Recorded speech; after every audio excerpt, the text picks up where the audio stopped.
मोहतरम हज़रात, आज का प्रोग्राम का जो मौजू है वो है रसूल इनक़लाब सल्लल्लाहु अलैहि वसल्लम। आज के इस प्रोग्राम में इसी मौजू पे गुफ्तगू होना है। हमारे सामने आज जो मुकर्रिर ख़िताब करेंगे वो आ चुके हैं अल्हम्दुलिल्लाह। तो आइए बिला ताख़ीर के मैं इस प्रोग्राम का आगाज़ करना चाहता हूँ, जिसके लिए मैं तक़वा इस्लामिक स्कूल के टीचर मौलाना कारी उस्मान साहब को दावत स्टेज दूंगा कि वो आएँ और कलामुल्लाह से इस महफ़िल का आगाज़ करें। मौलाना कारी उस्मान साहब। अऊज़ु बिल्लाहि मिनश रजीम, बिस्मिल्लाहिर रहमानिर रहीम। वल्लज़ी अरसल रसूलहु बिलहुदा व दीनिल हक़्क़ि लियुज़हिरहु अलद्दीनि कुल्लिहि व कफ़ा बिल्लाहि शहीदा।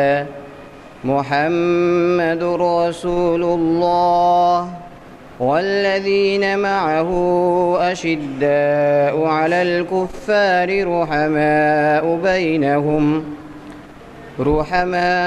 बैनहुम तराहुम रुक्कअन सुज्जदन यब्तगून फ़ज़लन मिनल्लाहि व रिज़वाना सीमाहुम फ़ी वुजूहिहिम मिन असरिस सुजूद ज़ालिक मसलुहुम फ़ित्तौराति व मसलुहुम फ़िल इंजील कज़र्इन अख़रज शतअहु फ़आज़रहु फ़ास्तग़लज़